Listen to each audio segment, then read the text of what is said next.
A Bola Não Para está no ar para você que acompanha através da Vivo TV, canal 26 Fibra, através do canal de São Paulo. Acesse o site do canal de São Paulo, canalsp.com.br. E no meu canal no YouTube, toda semana tem uma entrevista inédita falando de esporte para você. Toda segunda-feira, sempre uma entrevista inédita a partir das 8 da noite, mas com reprise na programação do canal de São Paulo e no YouTube. Fica lá para sempre, quando você quiser assistir. Pode acompanhar o programa A Bola Não Para, quarta temporada no ar. E com muito prazer, conversando com o técnico Jair Ventura, técnico do Juventude, é o nosso convidado dessa semana. Jair, muito obrigado por atender o nosso convite. Para o técnico é sempre bom, né? Dar uma virada do ano e inicia o trabalho onde ele estava. Né? Isso é sempre importante. Pelo menos é dessa maneira que você já vê 2022 iniciar o seu trabalho aí no Juventude. Chegou uma espécie de bombeiro, o time conseguiu escapar do rebaixamento e agora é importante iniciar a temporada. Um abraço para você, muito obrigado por atender aqui o A Bola Não Para, Jair. Obrigado pelo convite. Certeza, né? A continuidade do trabalho é sempre importante. Né? A gente conseguiu o nosso principal objetivo, que era a manutenção na Série A. Agora vamos ter mais um grande ano, um ano de muitos desafios, início de temporada. Perdemos algumas peças importantes, que é normal, né, Fred? Quando você faz uma grande campanha, eu sempre falo isso para os meus jogadores. Quando a gente consegue os objetivos, se consegue, né, a permanência foi na Série A, tendo um menor investimento da Série A, isso passa a ser um grande trabalho e passa a chamar a atenção de todos os profissionais que aqui estão. O clube é valorizado, a comissão técnica é valorizada, os atletas são valorizados, os patrocinadores são valorizados, enfim. E você acaba perdendo seus principais jogadores. E agora a gente está recomeçando, estamos no mercado, a gente tem um trabalho muito bom aqui de análise de mercado, né, que é liderado pelo Barbarotti, e agora a gente está buscando repor esses jogadores importantes. Mas a gente sabe que não só atletas, a gente tem que dar uma liga, a gente tem que dar a cara a esse time, a gente requer tempo para isso. Estamos com um dificultador agora no momento, que é a volta da Covid. Perdemos 5 atletas agora, eu vou ter um treino à tarde, já tenho menos 5 atletas, enfim. Mas a gente tem que passar por cima disso tudo, conseguir dar uma cara a essa equipe logo do Juventude, que a gente possa fazer um grande ano também em 2022. Até sobre isso, a gente vai falar um pouco do seu trabalho no Juventude, mas sobre a Covid, Jair, porque aqui, por exemplo, em São Paulo também, vários clubes com problemas, né? O Palmeiras passou de 10 jogadores, São Paulo chegou a 7, o Santos está aumentando o número até de funcionários, 40 funcionários testando aí positivo para a Covid, fora os atletas. Como que você está vendo isso da Covid? Claro, esse é um retrato do cenário brasileiro, mas como que você está vendo esse momento, né, que os clubes precisam dos atletas para treinarem, mas estão sendo impedidos, perdendo aí 4, 5, 6 atletas testando positivo, Jair? Péssimo. Acho que não só brasileiro, né? A gente viu o Tottenham, que teve um jogo anulado, acho que 14 jogadores, né? O Paris também teve o Messi, enfim, outros jogadores também que tiveram. Acho que é uma situação mundial preocupante, né? A volta dessa nova onda da Covid, mas a gente tem que saber lidar, né? A gente tem que, não adianta, a gente sabe, é sempre muito polêmico quando a gente fala de pandemia, de parar, porque tem a situação da economia, tem a situação da saúde. A gente vê que os casos não são tão graves, né? A Omicron não é tão grave como a primeira onda, que as pessoas seriam internadas, né? Eu tive meu pai internado, onde eu quase perdi. Eu tive Covid quando eu estava no esporte, fiquei 3 dias de cama, então, assim, agora é um pouco mais brando, mas ainda preocupa. Então, a gente ter os cuidados, a gente ter que conviver sobre isso. Acho que é um novo momento, mas lógico que dificulta o trabalho, não só do Juventude, mas de todas as equipes que estão passando por isso. Você acredita, Jair, que todos nós, né, a partir do momento que nós fomos vacinados, esse final de ano a gente encontrando familiares, Natal, Ano Novo, você acha que pode ter contribuído de alguma forma, férias dos atletas, a esse número tão grande de atletas testando positivo? Isso no Brasil inteiro, Jair? Acho que sim, e também parece, né, os estudos, acho que mais os especialistas têm que falar, que essa variante ela pega mais, né? Ela é mais fácil você adquirir, então também pode ser isso. Então, assim, ainda é muito cedo para a gente saber o verdadeiro motivo, mas não podemos descartar nenhuma situação. Seu pai está tudo bem? Jairzinho, está tudo legal? Como que está agora, Jair? Graças a Deus está recuperado, fez os exames, né? O nosso furacão realmente é muito forte, graças a Deus. Ele fez os exames agora, não ficou com nenhuma sequela, tá zerado e que possa ficar muitos anos aí com a gente. Com certeza. Tomara mesmo, a gente fica na torcida, porque realmente é uma figura emblemática, importante do nosso esporte de futebol brasileiro. Jair, falando do Juventude, né? Você falou, né? Você está perdendo jogadores e está recebendo, e tem pouco tempo para trabalhar. E a cobrança já começa a partir do primeiro jogo, e o seu primeiro jogo já não é fácil pelo Gauchão. Eu queria que você falasse um pouquinho aí sobre isso, né, Jair? Porque você perde, tudo bem, o Juventude está indo bem no mercado, está contratando jogadores interessantes aí no mercado, mas você tem que trabalhar, tem que entrosar o time. E a cobrança, às vezes o torcedor esquece, a imprensa também, nós, a gente tem que fazer meia-culpa, não lembra que é tempo curto de preparação. E a cobrança já existe, né, Jair? A cobrança vai sempre existir. Eu fiz meu primeiro curso para treinador em 2005. Eu era sabedor disso tudo, né, Fred? Eu não posso vir aqui para você e agora me lamentar, ficar de mimimi, porque eu sei que a vida do treinador é isso. Eu estou preparado para isso. Me preparei para ser treinador de futebol. Né? Eu vou completar 11 anos agora que eu fiz meu primeiro jogo, dia 27 de janeiro de 2010. Eu fiz meu primeiro jogo como treinador profissional. Então, já bastante tempo estou calejado. Sei como é que acontece e sei que as cobranças têm que existir. Você trabalhando num time grande, você trabalhando num time de Série A, as cobranças existem. A gente tem logo um adversário dificílimo, que é o Inter, mas vamos lá, com pouco tempo, com os jogadores com Covid, mas tendo que dar o resultado, que é o mais importante.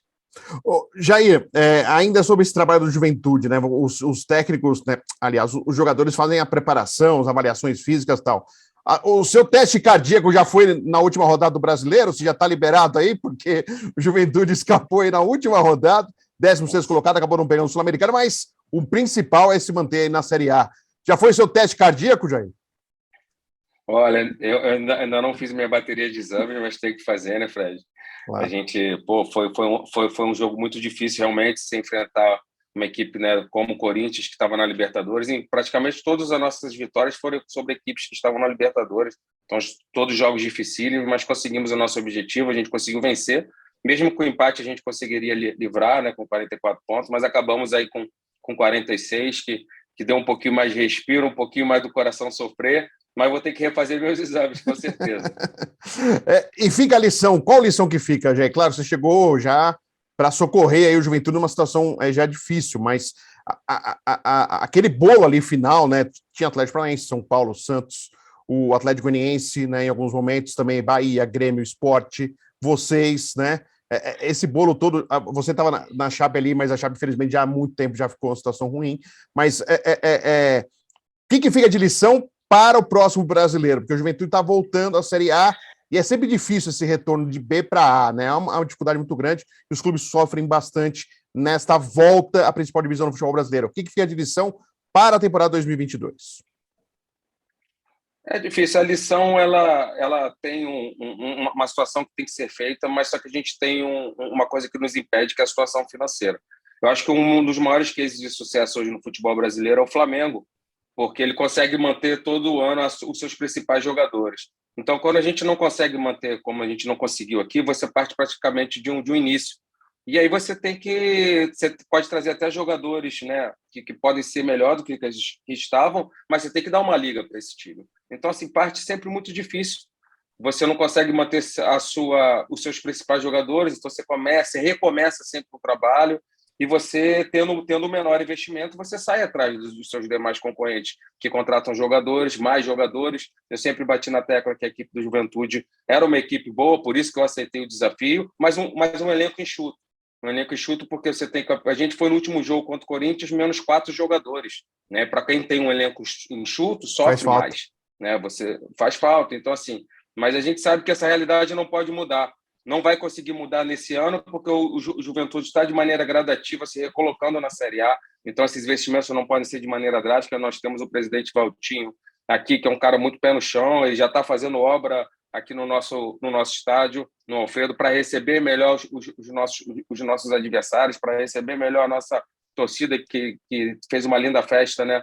Que conseguiu nos empurrar nesse nosso objetivo principal. Então, de maneira gradativa, eu vejo que o Juventude está no caminho certo e sem sair dos seus valores, né? Sem fazer loucura. Lógico que quando você menos investe, você tem mais dificuldade dentro da competição, mas também sem fazer loucura e deixar o clube endividado. Hoje a gente tem um clube que dia 5 é dia 5, você recebe em dia, aqui não atrasa, então assim, isso já é bom também para os atletas que querem trabalhar. Quando eu ligo, né, eu liguei para diversos atletas para trazê-los nesse início de temporada e converso sobre o clube, a realidade do clube. É um clube que está em crescimento e se a gente conseguir se manter mais um ano, o outro ano, automaticamente mais receitas, o Juventude pode se tornar uma grande potência aí da Série A. Que legal. Eu já fiz jogo no Alfredo Jaconi e sempre via força, né? Que era o Juventude jogando em Caxias, né? Aí em Caxias.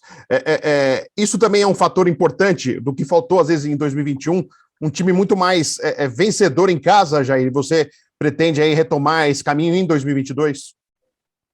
Olha, nos nossos últimos jogos, 4 jogos desde que eu cheguei, nós conseguimos 4 vitórias em casa, né?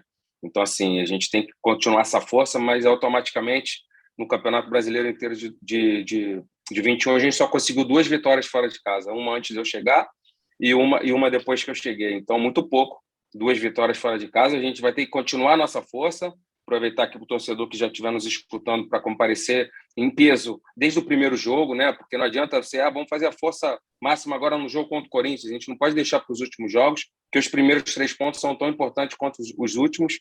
Então, se você já faz uma margem boa, você praticamente vai brigar longe daquela zona incômoda. Então, que a gente possa manter essa força em casa, mas que possamos ser mais fortes também jogando fora de casa. Esse é o nosso maior objetivo aqui também em 2022, para que a gente possa fazer jogos mais equilibrados, ser mais competitivos e conseguir vitórias jogando fora do Alfredo Jaconi também. E é inevitável a gente colocar que a volta da torcida ajudou o Juventude a melhorar esse desempenho final em casa, já não é impossível, né? Tem que ligar realmente. A volta do torcedor acabou ajudando esse desempenho em casa. Total. Não podemos descartar o nosso 12º jogador, que foram os nossos torcedores, compareceram em peso, fizeram o corredor jaconeiro aqui, que foi uma linda festa. A gente já entra pulsando no jogo e nos empurra a todo momento, né, Fred? Aqui é final de temporada, todo mundo já cansado, desgastado. E quando a tua torcida grita, canta, nos empurra, pode ter certeza que eu que trabalho ali, eu fico quase entrando em campo, fico imaginando os jogadores, como é importante esse apoio do nosso torcedor. Jair, o time que luta lá embaixo, né, que está lutando para fugir do rebaixamento, né? Eu falo assim, eu cobri por muitos anos na Jovem Pan, quando eu trabalhei na Jovem Pan, o Palmeiras, e eu presenciei e vi 2 quedas do Palmeiras, 2002, 2012. Quando um time grande está na zona do rebaixamento, parece areia movediça, ele tenta sair e tem uma dificuldade, até pela pressão que o tamanho, tudo que acontece. Você pode até ter um elenco e falar, pô, não é possível que esse time com esse elenco caiu. E cai porque por diversos fatores, não só o desempenho em campo. Como que Jair, para o Juventude, essa luta para fugir? Você tem que trabalhar o psicológico ao lado técnico, tem pouco tempo para treinar, tem mais aí na conversa, é muito mais no papo, no psicológico, no motivacional, do que realmente ajustar a equipe pelo pouco tempo que tem para trabalhar? Eu acredito nos dois, eu acredito nesse conjunto, nessa conexão das duas maneiras. Eu acabei tendo uma semana cheia, né, quando eu cheguei o ano passado, que foi importantíssimo para a gente começar a implementar os nossos comportamentos, aquilo que a gente acredita, mas eu não gosto de fazer mudanças drásticas quando a gente chega, a gente pega um trabalho em andamento, né, porque por vezes você não tem tempo, você não pode fazer experiências. Eu tinha 11 jogos, eu tinha que livrar, a gente chegou a ficar 6 pontos para sair da zona, Fred. Então, assim, é muita coisa. Sim. E a gente conseguiu o objetivo sem mudanças drásticas, sem fazer algumas alternativas. Agora, no início de temporada, a gente consegue ter um pouquinho mais de tempo para conhecer, que eu costumo dizer que a gente conhece os atletas, não é porque você jogou contra que você conhece os atletas no seu dia a dia, onde você pode tirar o máximo deles, onde você pode usá-los em outras posições, né, sem querer ser o professor Pardal, mas você consegue, com tempo de trabalho, avaliar melhor as características dos seus atletas. E isso a pré-temporada te dá. Apesar que um período curto, a gente vai ter 13, 14 sessões de treino, tirando véspera do jogo, você já não trabalha muito pouco, tirando os exames médicos, a gente deve ter 10 sessões de treino, né, para que a gente conheça melhor os seus atletas e a gente possa criar alternativas.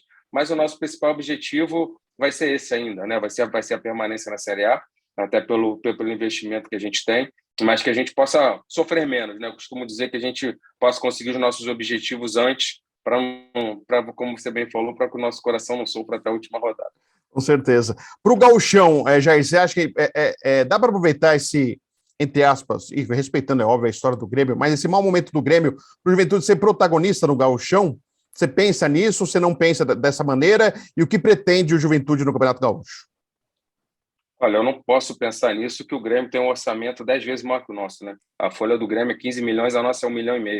Então, eles seguem como protagonistas, estão contratando como time de Série A e a dupla Grenal, a gente sabe que é a grande força aqui. A gente tem que estar entre os primeiros, que é o nosso objetivo, para a gente classificar, e assim automaticamente ver o que a gente consegue de melhor dentro dessa competição que é tão difícil com esses dois gigantes do futebol mundial aí. Sua perspectiva é que o quanto mais longe, melhor. Quem sabe uma decisão seria um prêmio a esse grupo, Jair? Eu acredito primeiro no passo a passo, Fred. Eu acredito primeiro numa classificação e a gente vai pensando assim depois o que a gente pode conseguir. Muito no futebol brasileiro se discute do estadual. O que você pensa estando no Juventude? A importância do campeonato estadual, Jair? Porque muita gente fala, o campeonato estadual atrapalha o calendário, os técnicos estão falando realmente não tem tempo para trabalhar, porque se não tivesse estadual, teria esse tempo para trabalhar. Como que você vê o campeonato estadual, né? Não falando só do gauchão, o estadual em geral, porque você já disputou estaduais em outras praças aqui pelo Brasil, mas como que você vê essa corrente aí que muitos defendem para acabar os estaduais? Olha, Fred, eu seria muito injusto se eu olhasse só para o meu umbigo. Eu sou um privilegiado de estar disputando a Série A desde 2016. Eu disputo essa competição. E se eu falasse que acabaria com aquilo que o estadual me atrapalha, seria bom para mim que estou disputando a Série A e para os meus companheiros de trabalho. Tantos treinadores que precisam, que só têm esse calendário para trabalhar no ano e ficam o restante do ano sem trabalho. Então, a gente tem que pensar no próximo, a gente tem que pensar nos nossos amigos, tem que pensar em quanto isso traz de trabalho, né? O fim do estadual seria muito difícil para uma classe, não só de treinadores, como jogadores, comissão, jornalistas, enfim. É muita gente que trabalha, né, com os estaduais. Então, a gente acha que a gente tem que só adequar. Eu acho que não tem que terminar, porque seria um desemprego muito grande, automaticamente muitos profissionais desempregados, né? E, enfim, mas que a gente, de repente, adequar, ter um tempo maior de preparação. Essas equipes, por exemplo, o Caxias, que é o nosso rival aqui, vai fazer o seu segundo amistoso. Eu estou na minha terceira sessão de treino, então os times que começaram a treinar em novembro, saem na frente, é lógico. Então, a gente conseguir adequar, de repente, né, as equipes que não estão disputando essas grandes competições, como Juventude está, de repente elas se enfrentarem um pouco antes, você consegue tirar essas melhores equipes e aí depois enfrentar as equipes que tiveram o seu término de campeonato alongado, que foram as equipes que disputaram a Série A, por exemplo. Então, acho que é só uma situação de adequar, né, mas que não possa terminar, não pelo desemprego, que seria terrível para o nosso trabalho. Com certeza. Nós estamos conversando com o técnico Jair Ventura aqui no A Bola Não Para, que vai para um rápido intervalo e já voltamos para a segunda parte da nossa conversa com o Jair Ventura. Fica aí com a gente.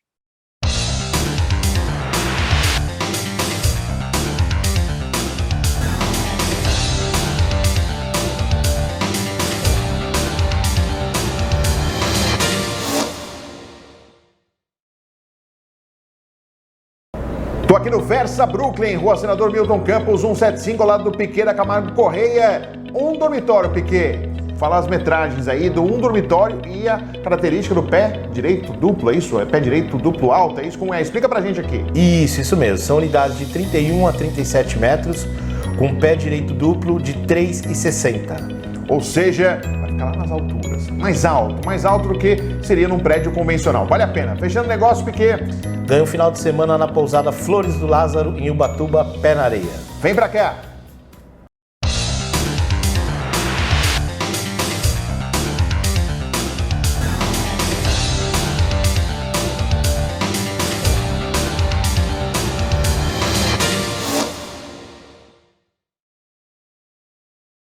A Bola Não Para está de volta para você aqui no canal de São Paulo, através da Vivo TV, canal 26 Fibra, site do canal de São Paulo, não esqueça, acessa lá, canalsp.com.br, tem a entrevista inédita na segunda, 8 da noite, tem reprise na programação, e no meu canal no YouTube, se inscreva lá, canal do Fred Júnior, toda semana uma entrevista inédita falando de esporte. Para você, nosso convidado, o técnico Jair Ventura, técnico do Juventude. Jair, você, nessa parte final, né, chegou no Juventude no final, técnico bombeiro, né, muitas vezes eu vi o Emerson Leão, poxa, técnico bombeiro às vezes não é bom, porque você pega um trabalho no meio, você tem que salvar, e às vezes se você não consegue, você é cobrado pelo que o outro deixou, você é cobrado como se fosse a sua herança, né, do trabalho não dando certo, e se dá certo, é óbvio, você colhe o louro de ter salvo o time. Você gostaria, e você tem essa preocupação de não ficar marcado como um técnico bombeiro, ixi, tem um problema, chama o Jair Ventura que ele resolve. Você tem esse problema, essa preocupação de não ser o técnico bombeiro, Jair? Olha, eu sou muito tranquilo enquanto a rótulos, porque os rótulos vão existir em algum momento e eles podem terminar desde que você faça outros trabalhos, né? O meu primeiro treinador que abriu as portas para mim no Botafogo é o Cuca, que foi o maior vencedor dessa última temporada. Sim. E quando eu cheguei no Botafogo, o Cuca tinha um rótulo de ser perdedor, de ser um cara que não ganhava, e hoje ele é um dos maiores vencedores do futebol brasileiro. Então, os rótulos estão aí para ser quebrados, né? Eu apareço no mercado em 2016, quando eu assumo a equipe do Botafogo na zona do rebaixamento, e menos de um turno a gente consegue uma classificação para a Libertadores, um feito inédito no futebol brasileiro até hoje. Ninguém conseguiu entrar no Z4 no retorno e terminar na Libertadores. E no outro ano, que foi o ano de 2017, foi meu melhor ano. Eu chego às quartas de final da Libertadores, perdendo para o campeão Grêmio, e semifinal de Copa do Brasil, perdendo para o grande investimento que é o Flamengo. Então, assim, foi meu melhor ano, porque eu tive continuidade de um trabalho, que eu fiz um trabalho de bombeiro.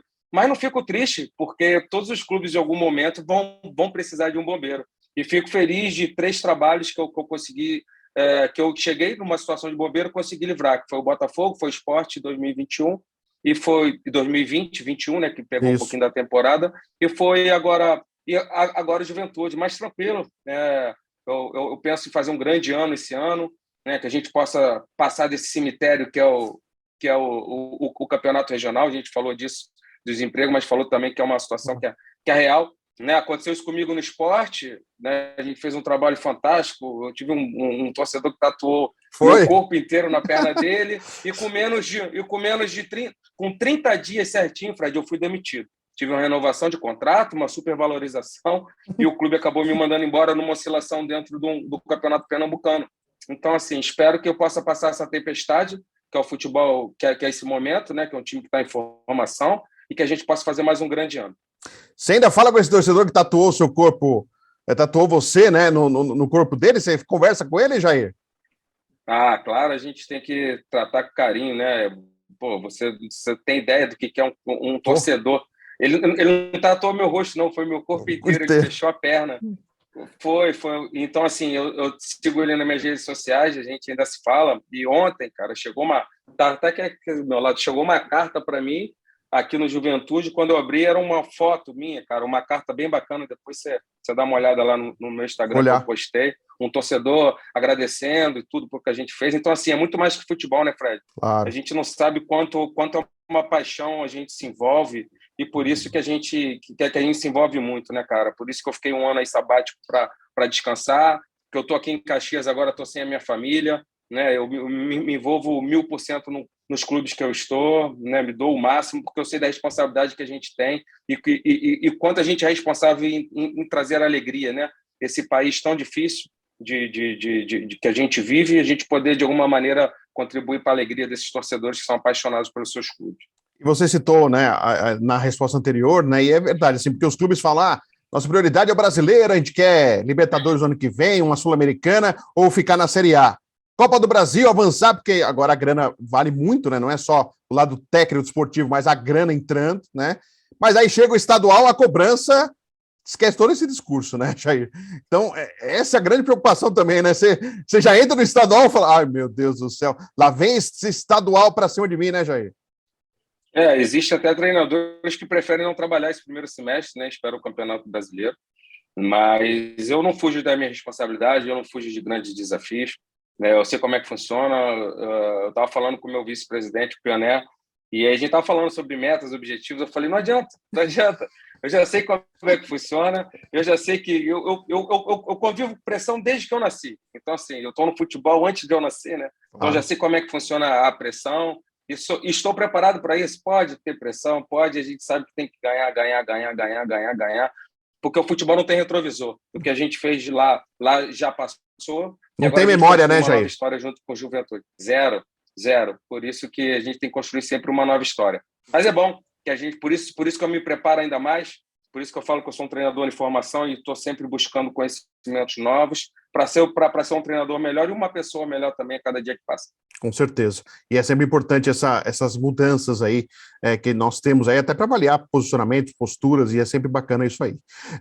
Jair, aproveitando, você falou do Botafogo, o que você está achando aí? Botafogo SA, chegou um investidor, né, um americano, a torcida vibrou, aí fez uma festa para ele, e ele está prometendo aí, ele diz que o scout aqui no Brasil não é valorizado, os números, estatísticas, ele vai valorizar isso, porque ele pensa transformar o Botafogo num clube formador e também trazer jovens de outros países. Como que você está vendo aí esse Botafogo SA e esse investidor querendo aí fazer com que o Botafogo tenha jovens talentos, não só do Brasil, mas fora do país?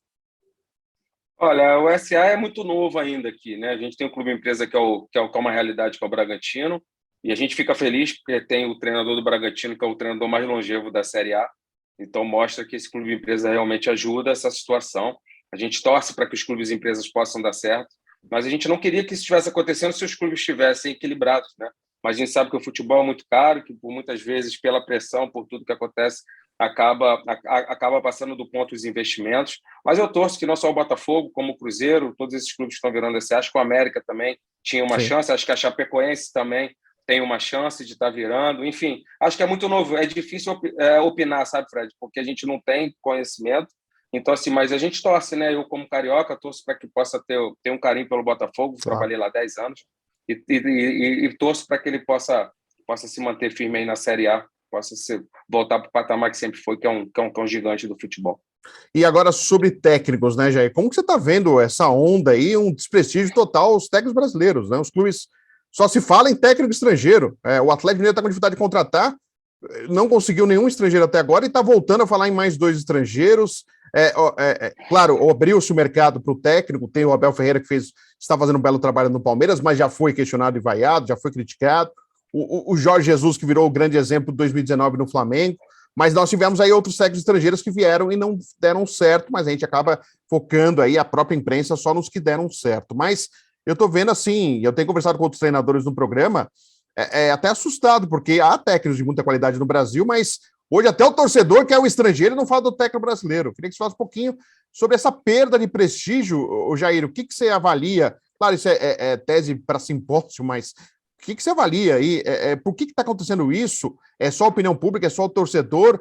Há uma culpa em relação aos técnicos? Não há? O dirigente vai muito na onda para tentar agradar a sua torcida? Como você está vendo esse momento delicado que vivem os técnicos? Porque são muitos técnicos no Brasil, pouco espaço para trabalhar, existem bons técnicos desempregados, inclusive, que estão com dificuldade de voltarem ao mercado. Eu queria que você falasse sobre isso, Jair, por favor.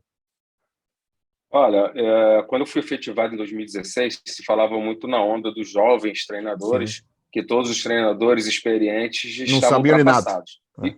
Exatamente. Eu sempre tive muito cuidado, porque hoje eu sou treinador graças a esses treinadores experientes. Uma coisa que eu me orgulho, Fred, não foi de todos esses grandes clubes que eu passei, não. Foi de ser amigo de todos os treinadores com que eu trabalhei quando eu fui auxiliar durante quase 10 anos, né? 9 anos praticamente como auxiliar.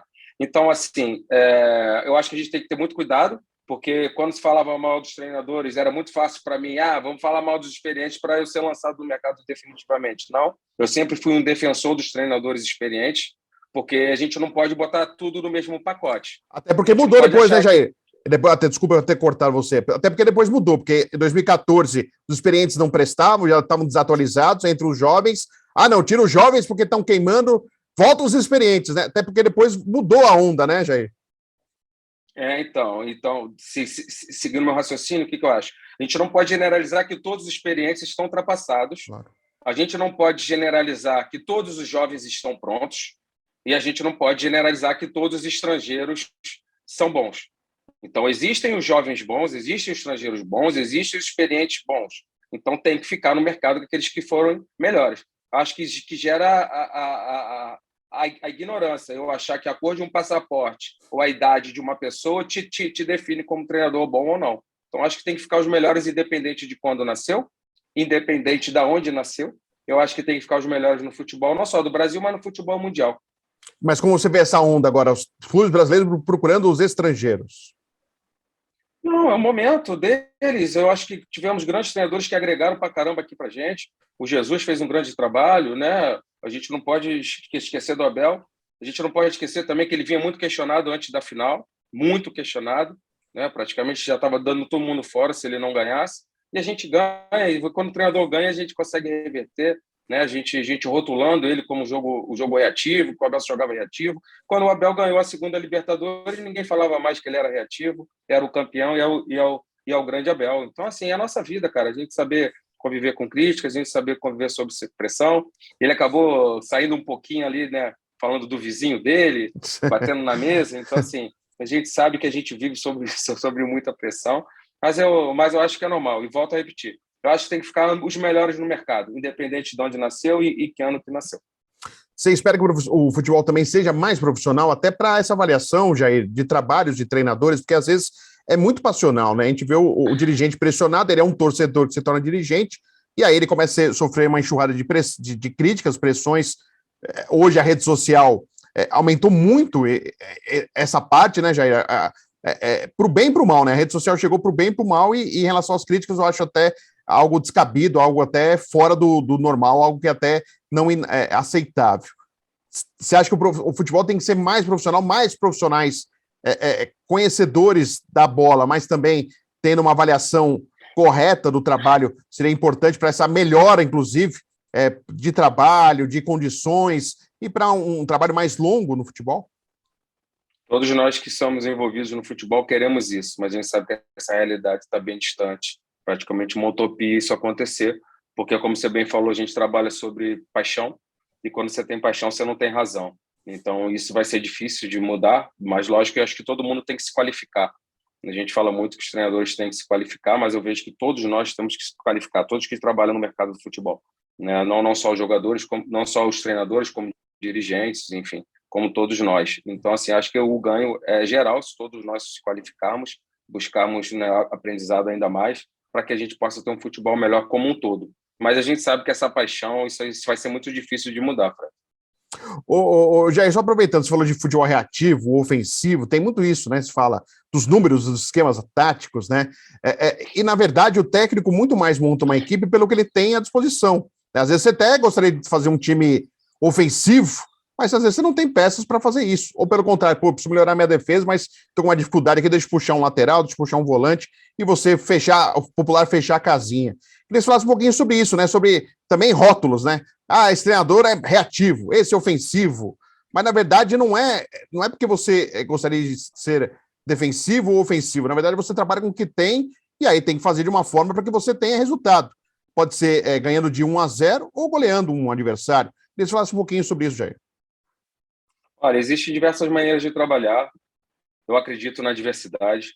Eu respeito demais a opinião de todos os companheiros de trabalho. Eu tenho amigos treinadores que não abrem mão do seu sistema de jogo independente das características dos seus jogadores. Aonde o clube que eles vão, se o clube está para cair ou não, eles vão implementar o modelo de jogo deles. Respeito, mas eu não faço. Eu sou o treinador que eu sou, eu me adapto às características dos meus jogadores. Se eu tinha um time com característica reativa, como era o do Botafogo, eu fiz esse time. Se eu tinha um time com característica ofensiva, quando eu fui para o Santos, eu fiz isso. E eu alcancei os dois, em 2017 e 2018, eu disputei 2 Libertadores. As 2 eu classifiquei em primeiro, com uma rodada de antecedência e com um modelo de jogo diferente. O que eu quero dizer com isso? Que eu sou um treinador que eu me adapto às características dos meus jogadores, né? Então, por vezes, você vai ver a gente jogando contra o Atlético Mineiro, quando eu fiz aqui no Juventude, onde eles tiveram praticamente 75% de posse, né, e muito mais finalizações, e você vai ver a gente jogando contra o Ceará, quando nós jogamos aqui em casa, tendo 73% de posse, 26 finalizações contra 4 do nosso aniversário, sendo que nenhuma no gol. Então, assim, qual o Jair que eu sou? Eu sou esse Jair. Você vai ver um Jair jogando de uma maneira, um Jair jogando de outra maneira. Eu não sou um treinador de uma nota só. Eu botei isso também no meu Instagram esses dias, né, que quando alguém que tem um peso maior fala, a gente acha assim, pô, é isso aqui. O Ancelotti falou isso esses dias. Depois eu vou te encaminhar aqui a fala dele, que eu achei sensacional, porque é o que eu penso. Só que, assim, eu não tenho o peso, né, que tem o Ancelotti de conseguir propagar isso, mas é o que eu penso. Mas também respeito, sabe, Fred, aqueles treinadores que, não, eu consigo mudar os jogadores de acordo com o meu modelo. Respeito, mas não é o que eu faço. Eu vou me adaptar, né? Eu, no Juventude, aqui em 11 jogos, a gente jogou de diversos sistemas diferentes, sistemas são números, né? Claro. Um 3-4-3, um 4-4-2, um losango, um 4-3-3, um 4-2-3-1, porque eu não vou ficar preso a um sistema que eu gosto se eu não tenho jogadores com essas características. Também tenho amigos que não abrem mão daquele sistema, mas eu não. Você vai ver diversas vezes o meu time jogando em modelos, em sistemas diferentes, mas uma ideia bem implementada. A ideia, o modelo de jogo, indifere do sistema que você inicia uma partida. E a gente está no final do programa já, e tem um outro detalhe, né, Jair? Acho que o grau da dificuldade do técnico, né, aumentou, porque antes o treinador era aquele cara mais rigoroso, mais, né, disciplinador, e hoje tem que ser um gestor, né, Jair? As cabeças mudaram, as coisas mudaram, voltando a falar de rede social, pode dá uma dor de cabeça, né? Uma postagem de um jogador, algo colocado, um vídeo postado, né? O jogador na noite, os caras tem vigia de jogador, o cara fica lá só para filmar o cara e entregar o atleta. A gestão, né? Além de tudo isso, você tem que pensar como vai jogar com o adversário, é gerir um grupo de trabalho, 30, 34 cabeças diferentes, né, Jair? Acho que essa é a grande missão, que às vezes não se dá tanto valor ao trabalho do treinador, né? Demais. Eu acho que a principal hoje, Fred, porque o conhecimento está aí para todos. Hoje eu tenho a licença Pro e tenho diversos colegas que têm, que é a licença máxima aqui do futebol brasileiro, que é muito bom o curso, né? Só que isso você não aprende gestão, né? As percepções você não está nos livros, né? Você pode ler 30 livros, eu vou ler 30 livros e a gente vai ver um jogo, eu vou ler de uma maneira totalmente diferente da sua. Não falando que a minha é melhor que a sua, mas sim de maneira diferente. E a gestão é a mesma coisa. Eu acho que você tem que ter dom para ser um gestor, você tem que ter... Lógico, você pode aprimorar isso com o tempo, lógico, com os livros, com o estudo, que eu faço também, mas eu acho que uma das coisas que eu mais me orgulho desses anos que eu estou desde 2016 no futebol profissional é de não ter tido um AI de todos os clubes que eu passei de gestão. Se você der um Google agora aí, você não vai ter um AI de Jair teve problema de vestiário, teve problema de relacionamento. É uma coisa que eu me orgulho bastante, sabe? Essa gestão que é muito importante também no trabalho do treinador, já que a gente parte do princípio que todos têm o mesmo conhecimento técnico pela globalização. Aliás, ao fundo tá entrando meu cachorro, que tocou o interfone aqui. Meu cachorro tá sinalizando, me avisando que tá tocando o interfone. Isso acontece, faz parte das entrevistas virtuais. Ô, Jair, só para encerrar e agradecer muito a sua participação aqui, temos Copa do Mundo, né? 2022. Temos uma Copa do Mundo pela frente, o Brasil já classificado para o Mundial. Qual a sua expectativa? A gente percebe que o Tite, a campanha dele quase sem derrota, né? Quase 100% de aproveitamento. E ele questionado, né? As pessoas questionando o Tite e falando, o Brasil, se chegar até as quartas de final, vai ser bom demais, até vai ser, olha, não sei se nem chega nas quartas, né? Como que você vê exatamente, parece que por mais que ele faça quase o trabalho perfeito, ele não tem aprovação da crítica, dos jornalistas, do próprio público, do torcedor. Como que você está vendo esse momento que está vivendo o futebol brasileiro com essa campanha que classificou, né, com tranquilidade, mas com a desconfiança que o Brasil não chega e falando, o europeu vai, mas porque ele também não enfrentou nenhum europeu, quando enfrentar também vai ter a dificuldade. Olha, a gente tem o povo a gente não pode analisar, né, mas a gente tem um pouquinho de pessimismo. Eu sou totalmente diferente, sou totalmente otimista. Tem uma história bem bacana que me remete aqui. Você falou do Tite, eu tenho que falar. Claro. Eu tive aqui em Caxias em 2000 ainda quando jogador. Eu estava voltando da França, vim fazer um teste no Caxias do Sul, né? E fui reprovado pelo Tite, então que era o treinador. No ano que ele foi campeão, foi pro Grêmio e a carreira dele decolou. Então, assim, eu já sou um cara que sou suspeito, mesmo ele tendo me reprovado. Eu falo que ele é um visionário, né? Que ele me fez um treinador, adiantou um pouquinho para eu já estudar e não insistir na minha carreira operária que eu tive de futebol. Então, assim, é um cara que eu acho fantástico, eu acho que é um dos melhores, se não o melhor treinador brasileiro. Então, a gente está representado pelo um dos principais, se não o principal treinador. Mas por quê? Porque a gente fala de títulos, né? A gente fala de conquistas. Ele ganhou a Libertadores, ele ganhou o Mundial, ele ganhou o Brasileiro, ele ganhou todos, então ele está lá por mérito, né? Então, assim, a gente tem um cara que é fantástico. E o que você fala só me remete a outra situação agora, que é a minha maior referência como treinador, que é o Zagallo. Sim. Eu ainda muito jovem, quando jogador ainda, eu sempre gostei de analisar e ler os meus treinadores, né? E eu tinha um cara como esse cara, como uma referência, que é o Zagallo, como um vencedor. E uma coisa que me chamava a atenção, Fred, eu pensava assim, como é que o Zagallo, campeão de tudo, campeão do mundo, jogador, treinador, ele tem que acabar um jogo e ali nervoso, falando, vocês vão ter que me engolir. Então, isso remete à situação do Tite hoje. A gente, como treinador, a gente vai ter que estar sempre mostrando, principalmente no maior cargo, que é o treinador da seleção brasileira. Então, assim, se o Zagallo, a gente vai ter que engolir ele, imagina qualquer outro treinador. É isso, cara. Você vai ter que ganhar, e de repente, quando você só ganhar, como o Tite está ganhando, ainda vai receber críticas, ele sabe disso. E a nossa vida é ganhar, e que ele possa ganhar a Copa do Mundo, porque ele merece, pelos números que ele tem, pelo trabalho que ele tem, pela pessoa que ele é, não só como treinador. Eu torço demais para que a gente possa conquistar essa Copa do Mundo, porque o Brasil é merecedor e o nosso treinador também. Muito legal. Foi um prazer conversar com você, viu, Jair? Desejo sorte para você à frente aí do Juventude. Tomara você passe aí sem nenhum dano do Campeonato Gaúcho, que a gente sabe como que funciona, a gente falou sobre isso na entrevista, que você consiga realizar um trabalho longo na temporada. A gente está vendo essa regra aí que foi colocada, que de corte de treinador, tudo bem que já arrumaram o jeitinho, em comum acordo, mas tomara que isso vá com o segundo ano, tendo um treinador com mais garantias aí que possa fazer um bom trabalho, um trabalho mais longo, mais longevo, até para ele mostrar realmente a capacidade que ele tem como treinador, e eu torço mesmo que você consiga bons resultados. A gente sempre teve aqui em São Paulo as coletivas, no Corinthians, no Santos, perguntas só apenas para fazer, e é interessante a gente ouvir e conversar sobre o futebol da maneira como a gente consegue fazer aqui no programa. Boa sorte, viu, Jair? Muito obrigado pela sua participação. Obrigado pelo convite, Fred. Sempre à disposição. Um grande abraço e um bom ano para você também. Tudo de bom. Agradecer o técnico Jair Ventura, técnico do Juventude, convidado dessa semana do programa A Bola Não Para, que volta semana que vem, sempre com um convidado especial falando de esporte para você. Até lá!